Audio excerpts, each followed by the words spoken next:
حضرت چلے معراج کو بلغ العلا بکمالہ، سب جگ میں اجالا ہوا کشف الدجا بجمالہ۔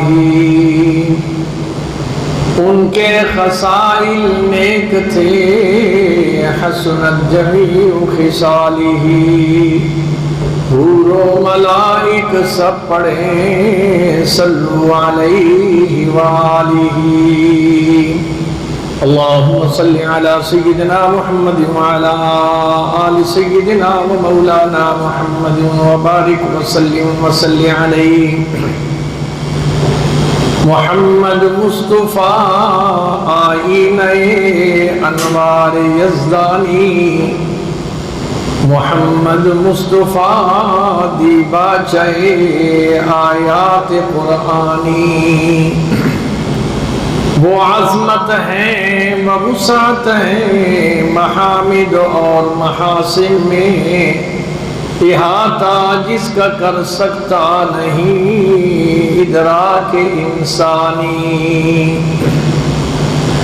سامعین محترم،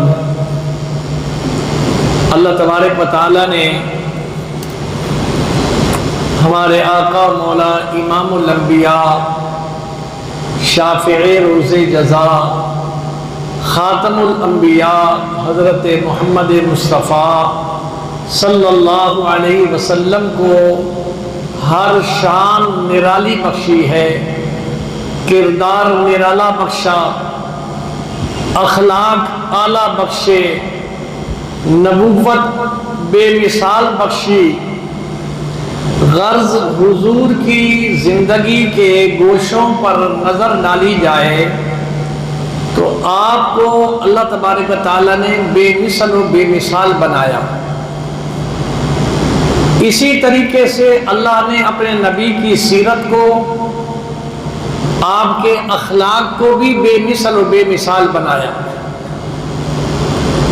دنیا کے اندر آپ دیکھیں بڑے بڑے فلاسفر، بڑے بڑے علماء، بڑے بڑے مورخ گزرے، جنہوں نے باتیں کی، لیکن ان کے کردار کو جب کھنگالا گیا تو جو انہوں نے کہا وہ ان کی اپنی زندگی میں نظر نہیں آیا۔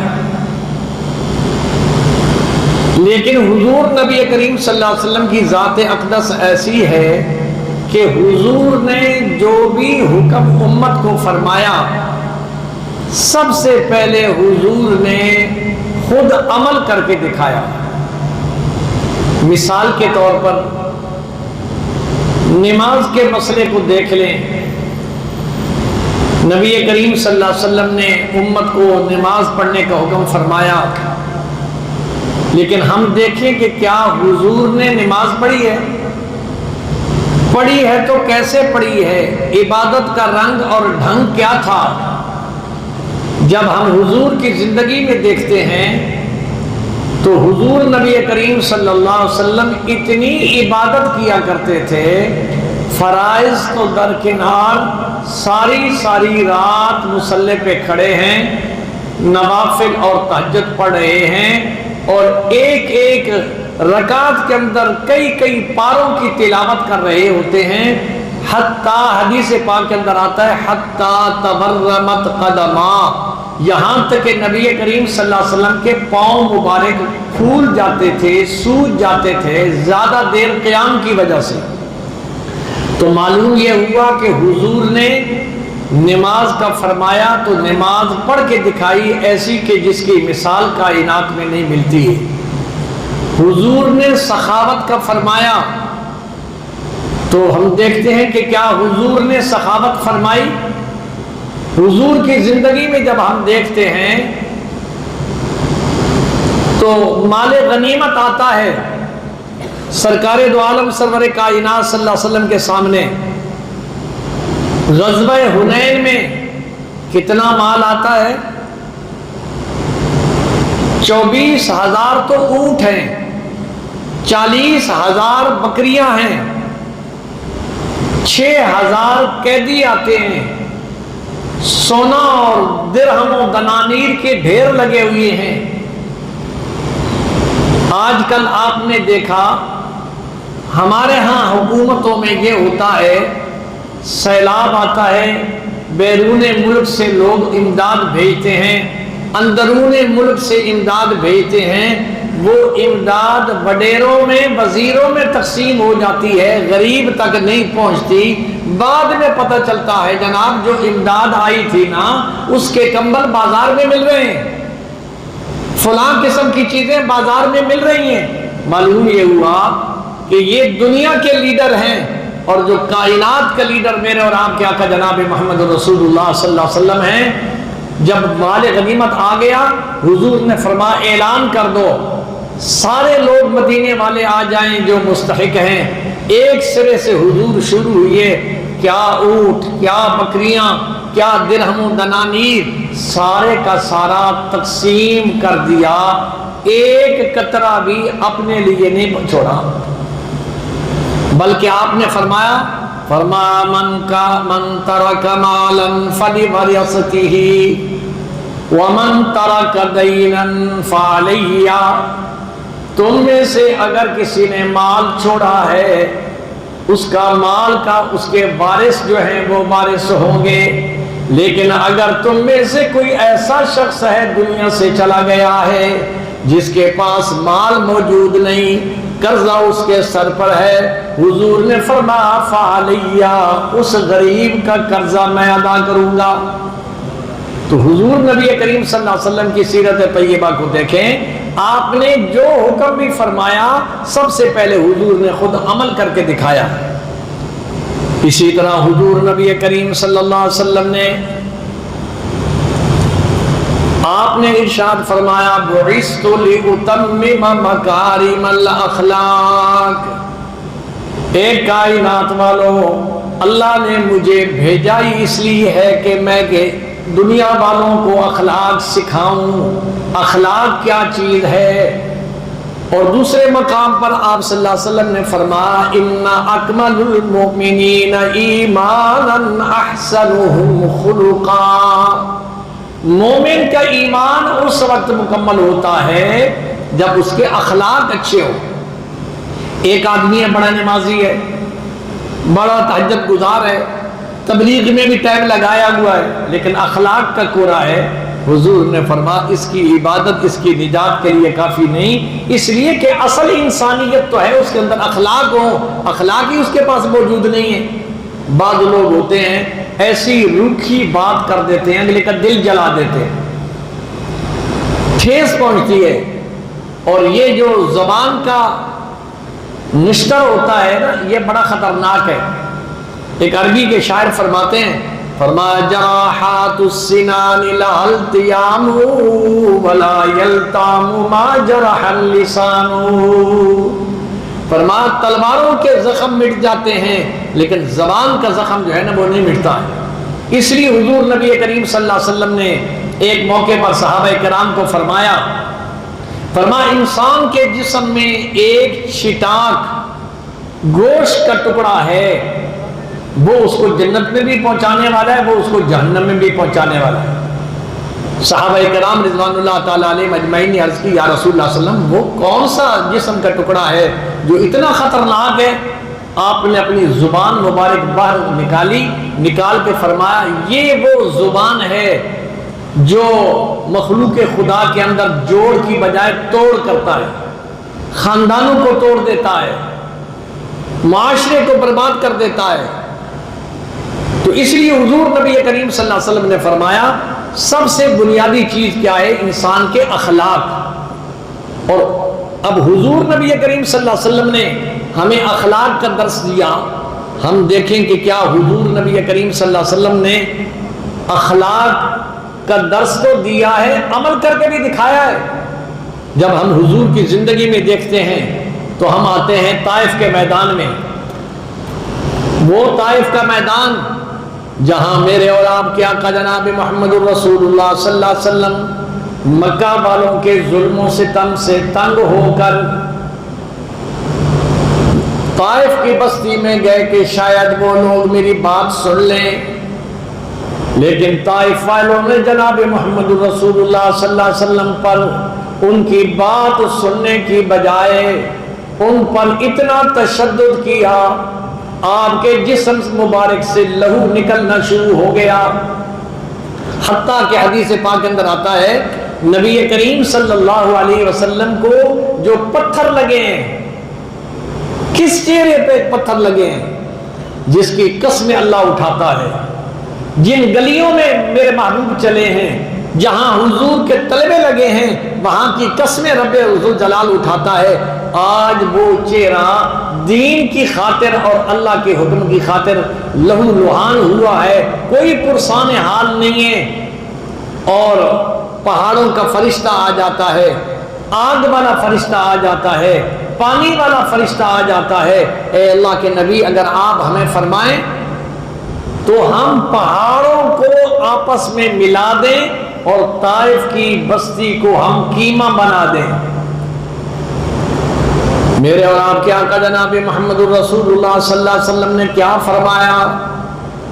فرمایا یہ سن کر رحمت للعالمین فرمایا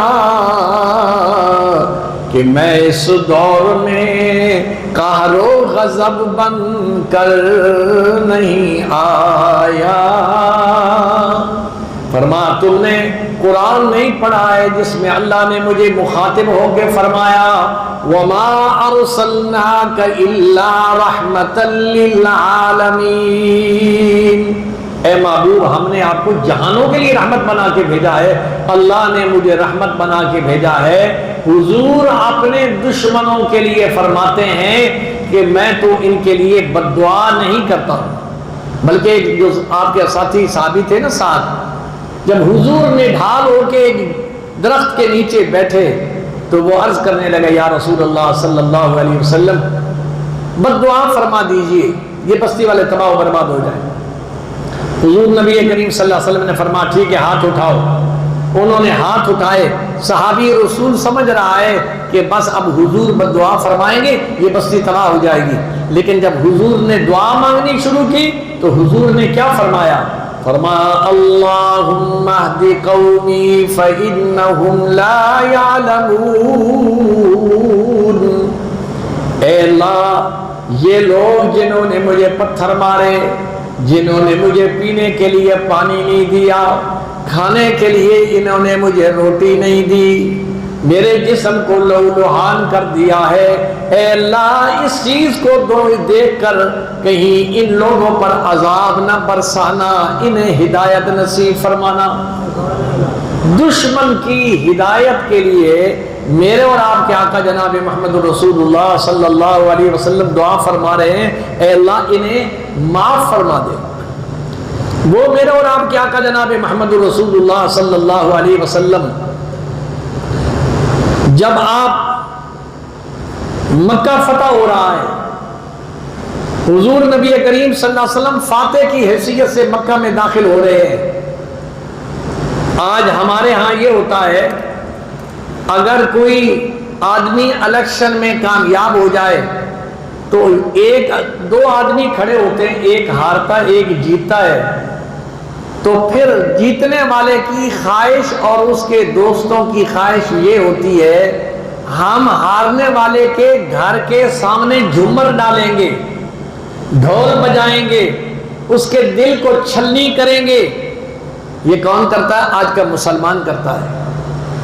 بازار کے الیکشنوں یونینوں کے تو بھی یہی ہوتی ہے، جو مد مقابل ہوتا ہے اس کے خلاف نعرے لگائے جاتے ہیں، اس کے جناب دکان کے سامنے کھڑے ہو کے بھنگڑے ڈالے جاتے ہیں، یہ چیزیں شریعت کے خلاف ہیں۔ حضور کو دیکھو، میرے اور آپ کے آقا جناب محمد رسول اللہ صلی اللہ علیہ وسلم فاتح مکہ کی حیثیت سے داخل ہو رہے ہیں، اونٹنی پہ سوار ہیں۔ صحابہ فرماتے ہیں نبی کریم صلی اللہ علیہ وسلم نے سر جھکایا ہوا ہے، اتنا سر جھکایا ہوا ہے کہ آپ کا سر مبارک اس اونٹنی کی کوہان پر یوں لگ رہا ہے۔ یہ سر جھکانے کا مقصد کیا تھا؟ اللہ کی بارگاہ میں مولا تیرے رنگ ہیں، ایک وقت تھا مجھے مکہ سے نکالا گیا، آج عزت کے ساتھ تو مجھے مکہ میں جا رہا ہے، میں فخر نہیں کرتا، میں تکبر نہیں کرتا، اے اللہ میرا سر تیرے سامنے جھکا ہوا ہے، میں تیرا شکر ادا کر رہا ہوں، آج اس مکہ میں تو مجھے فاتح کی حیثیت سے داخل کر رہا ہے۔ حضور نبی کریم صلی اللہ علیہ وسلم کے ساتھ 10,000 صحابہ ہیں، حضرت سعد ہیں، بڑے جوش کے ساتھ جب مکہ کی گلیوں میں داخل ہوئے، بعض صحابہ نے کہا آج انتقام کا دن ہے، الیوم یوم الملحمہ، آج بدلے لیں گے، چن چن کے لیں گے، انہوں نے ہمارے صحابہ کو شہید کیا تھا، انہوں نے حضور کی صاحبزادی پر ظلم و ستم کیا تھا، آج ہم بدلہ لیں گے۔ کسی صحابی نے حضور کو آ کے بتایا، یا رسول اللہ صلی اللہ علیہ وسلم، حضرت سعد جو ہے نا وہ آج نعرے لگا رہے ہیں الیوم یوم الملحمہ، آج ہم بدلہ لیں گے۔ حضور نے فرمایا جاؤ اس کو بلاؤ اور اس کو کہو یہ نہ کہے الیوم یوم الملحمہ، بلکہ کہو الیوم یوم المرحمہ، آج معاف کرنے کا دن ہے۔ کن کو معاف کیا جا رہا ہے؟ جنہوں نے آپ کو پھانسی دینے کی کوشش کی، گلے میں چادر ڈال کر پیچ دیے، حضور کا آنکھیں مبارک سرخ ہو گئی، باہر نکلی۔ آج وہ بھی لوگ موجود ہیں، وہ بھی موجود ہیں جنہوں نے سمیہ کو قتل کیا تھا، جنہوں نے بے شمار صحابہ کو شہید کیا تھا، جنہوں نے حضور کے ساتھ زیادتی کی تھی، سارے لوگ سامنے کھڑے ہیں۔ لیکن جو بھی آتا ہے آپ صلی اللہ علیہ وسلم فرماتے ہیں وہ معافی مانگتا ہے۔ حضور نے ان کو ان کی جو غلط باتیں تھیں وہ ان کو بتلائی نہیں کہ تم نے وہ کیا تھا، تم نے یہ کیا تھا، بلکہ حضور نے فرمایا جاؤ میں نے معاف کر دیا ہے۔ آج تک کسی نے دیکھا دشمن کو معاف کیا جائے؟ ایسا دشمن جو سرغنا ہو، جس کی وجہ سے ظلم کا بازار گرم ہوا ہو۔ ابو سفیان حضرت معاویہ کے والد ہیں، ابھی مسلمان نہیں ہوئے، سردار ہیں قوم کے، حاضر ہوئے یا رسول اللہ صلی اللہ علیہ وسلم معافی کا خواستگار ہوں، معافی مل جائے گی؟ حضور نے فرمایا جاؤ میں نے معاف کیا ہے۔ اب دشمن کو حضور عزت دے رہے ہیں، کیا فرما مکہ کی گلیوں میں اعلان کر دو من دخل دار ابی سفیان فہو آمنا، فرما جو ابو سفیان کے گھر میں داخل ہو جائے وہ بھی امن والا ہے، جو ہتھیار ڈال دے وہ بھی امن والا ہے، جس نے کوئی زیادتیاں کی ہیں اس کو سب کو بتا دو کہ میں نے سب کو معاف کر دیا ہے۔ یہ ہے حضور کے اخلاق کریمانہ کہ دشمن کو معاف کیا جا رہا ہے۔ حبار ابن اسود بہت بڑا شرارتی انسان تھا، بہت سارے موقعوں پر بندے بھیجے اس نے کہ حضور کو شہید کیا جائے، بندے پکڑے گئے۔ اب اس کو پتا تھا کہ حضور مجھے نہیں چھوڑیں گے، وہ بھاگ کھڑا ہوا، کیا میں جا کے خودکشی کرتا ہوں، دریا میں اپنے آپ کو ڈال دیتا ہوں، سمندر میں ڈال دیتا ہوں۔ نبی کریم صلی اللہ علیہ وسلم کو کسی نے بتایا حبار ابن اسود جو سردار ہے قوم کا وہ خودکشی کرنے کے لیے جا رہا ہے، کیونکہ اسے اپنے ظلم یاد آئے ہیں تو وہ ڈر رہا ہے کہ حضور مجھے معاف نہیں کریں گے۔ حضور نے صحابی کو بھگایا، جاؤ بھاگ کے کہو، اس کو کہو حبار کو، حضور فرماتے ہیں میں نے معاف کر دیا، واپس آ جا۔ اب اس نے اس کی بات پر یقین نہیں کیا۔ حضور کی شان رحمت للعالمین یہ دیکھیے، حضور کے اخلاق کریمانہ دیکھیے۔ حبار ابن اسود نے اس صحابی کو کہا حضور کی کوئی نشانی میرے پاس لے کے آ، میں سمجھوں کہ حضور نے تجھے بھیجا ہے، ہو سکتا ہے تو مجھے مروانا چاہتا ہو اور مجھے کہتا ہو حضور کے پاس لے جاؤں اور مجھے وہاں قتل کر دیا جائے۔ وہ بھاگ کے آئے، یا رسول اللہ وہ تو نہیں آتا، وہ کہتا ہے کوئی مجھے نشانی دکھاؤ۔ حضور رحمت للعالمین نے اپنی چادر مبارک دی، یہ اسے دکھاؤ محمد کی چادر ہے، اور حضور نے یہ اعلان کیا ہے کہ میں نے تجھے معاف کر دیا ہے۔ جب حضور کی چادر پہنچی اس نے پہچانی یہ حضور کی چادر ہے۔ یہ کون ہے؟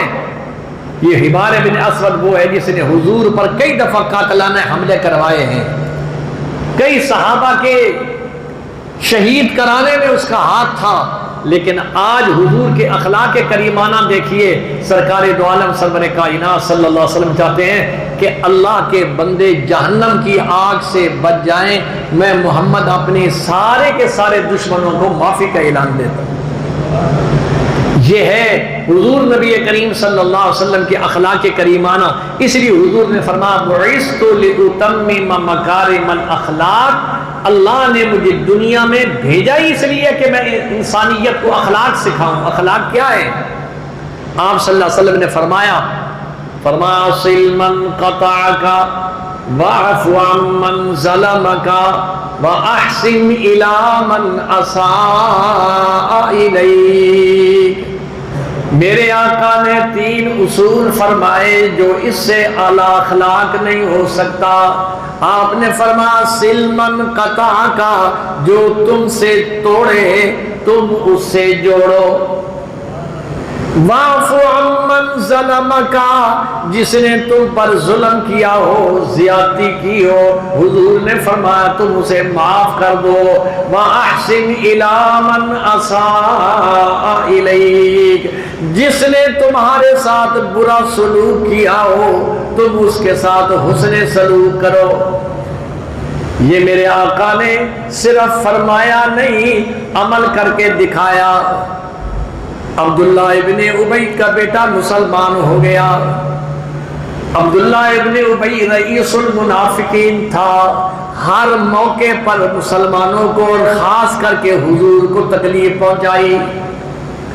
عبداللہ ابن سبا یہودی مر گیا، اس کا بیٹا حضور کی خدمت میں حاضر ہوا.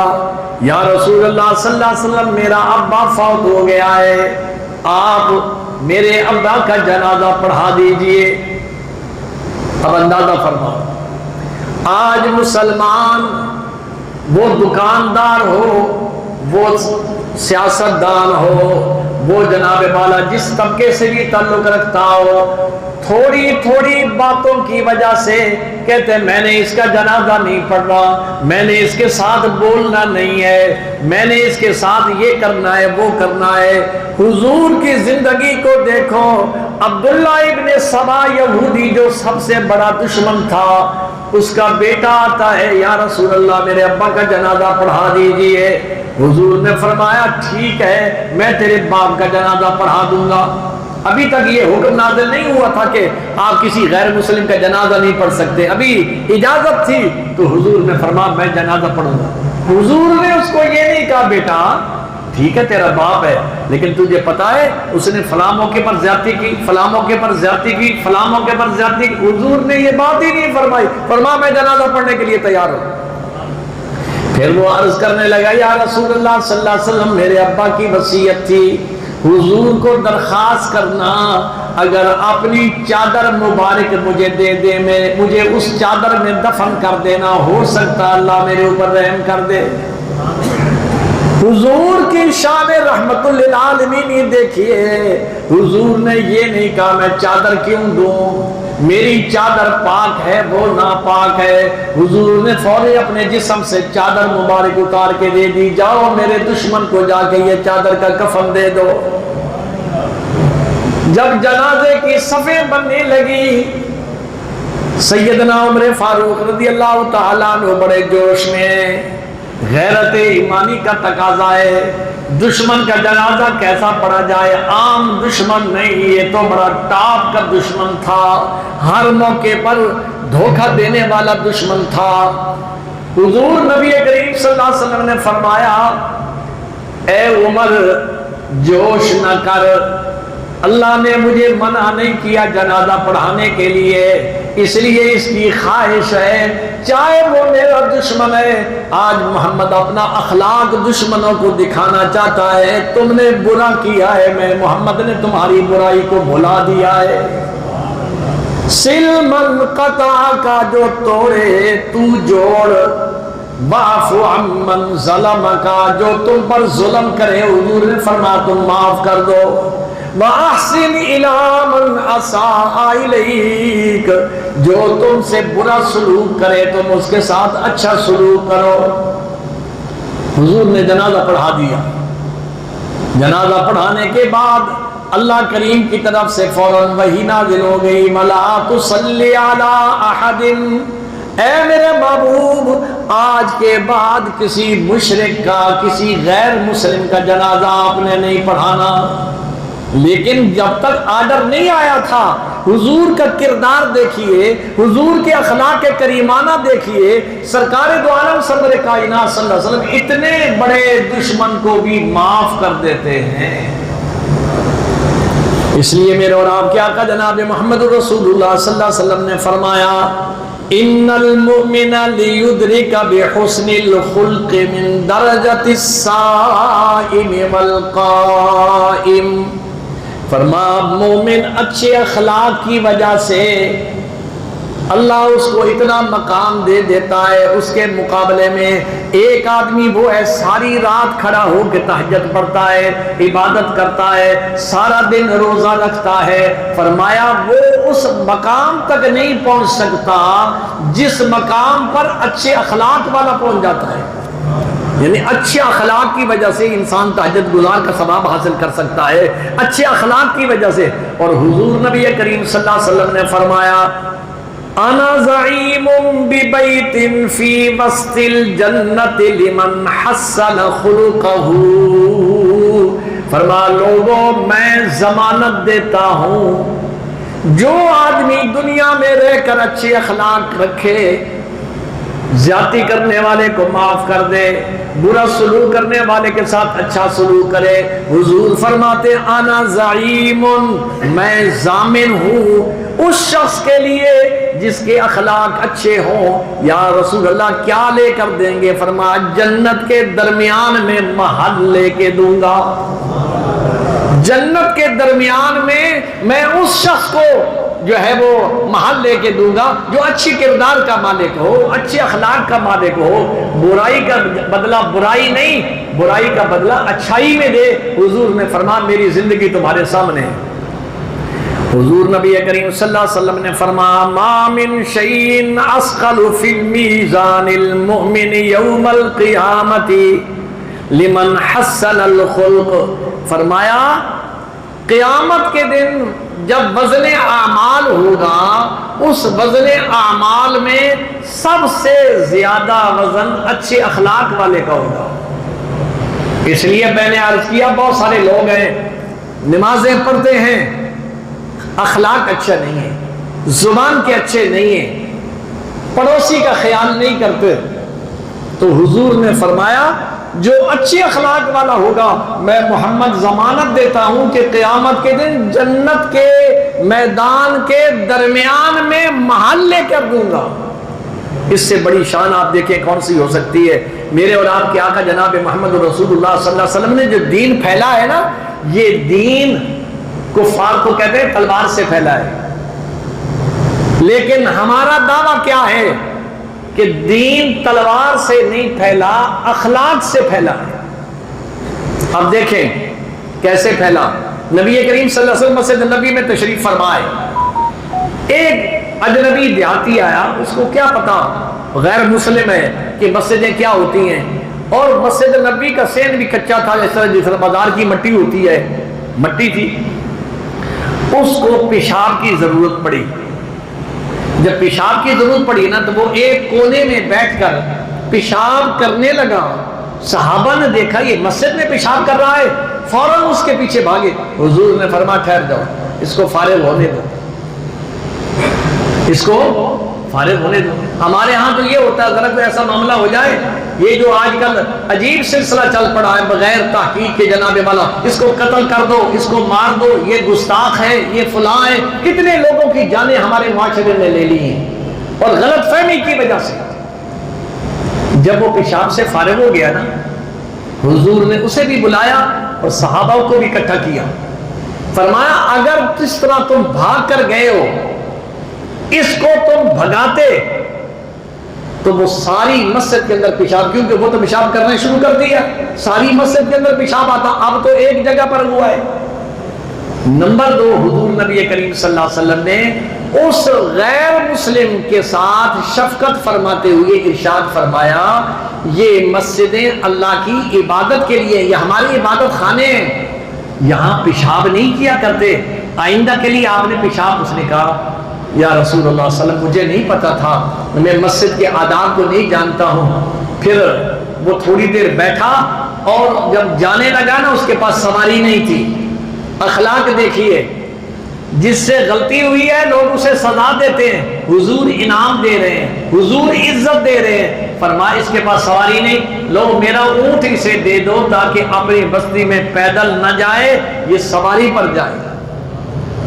اب اس کا اندازہ اب ہوا کیا، جب وہ اپنی بستی میں پہنچا، گھروں کے قریب نہیں، دور کھڑے ہو کے اعلان کہتا ہے لوگوں ادھر آؤ۔ عرب کا دستور تھا، کوئی ایمرجنسی بات ہوتی نا تو اونچی جگہ پہ کھڑے ہو کے کپڑا ہلاتے تھے تو سمجھ جاتے تھے لوگ ایمرجنسی ہے، پھر لوگ بھاگ کر اس کے پاس آتے تھے، کیا ہو گیا ہے۔ اس نے تمام برادری کو بلایا اور کہنے لگا میں نے بڑے بڑے استاد دیکھے ہیں، بڑے بڑے مہربان میں نے دیکھے ہیں، ما رأیت احسن معلما من رسول اللہ صلی اللہ علیہ وسلم۔ لوگوں جو کردار میں نے محمد الرسول اللہ کا دیکھا ہے، ایسا پیارا کردار میں نے کسی کا نہیں دیکھا۔ میں نے یہ غلطی کی ہے، حضور نے صحابہ جو بھاگ کے آ رہے تھے انہیں بھی روکا، حضور نے پیار سے مجھے سمجھایا، حضور نے آتے ہوئے مجھے سواری بھی دی۔ وہ ایک شخص حضور کے کردار سے، اخلاق سے متاثر ہو کر گیا، 300 بندے اپنی بستی کے جو زنانیاں اور مرد سب کو لے کے آیا اور حضور کی خدمت میں آ کے حضور کا کلمہ پڑھ لیتے ہیں۔ ایک اخلاق کی وجہ سے، ایک کردار کی وجہ سے اللہ تبارک و تعالیٰ نے کتنی دنیا کو اسلام کی دولت نصیب فرمائی۔ آج بھائیو ہماری چیز، ہاں اس چیز کی کمی ہے، مسلمان کے ہاں ہر چیز ہے، اخلاق نہیں ہے۔ سخت باتیں کرنی ہے، لڑائی کی باتیں کرنی، چھوٹی چھوٹی باتوں پر جناب والا خاندانوں میں فتور ڈال دینا، بازاروں میں فتور ڈال دینا۔ حضور کا کردار دیکھیے، کتنی بڑے بڑے دشمن جو تھے جنہوں نے زیادتیاں کی تھی، حضور نے سب کو فرمایا جاؤ میں نے تمہیں معاف کر دیا، کسی کو یاد بھی نہیں دلوایا کہ تم نے کیا کیا تھا۔ اللہ کریم مجھے بھی اور آپ کو بھی حضور نبی کریم صلی اللہ علیہ وسلم کی اخلاق کریمانہ کو اپنانے کی توفیق نصیب فرمائے۔ وآخر دعوانا الحمدللہ۔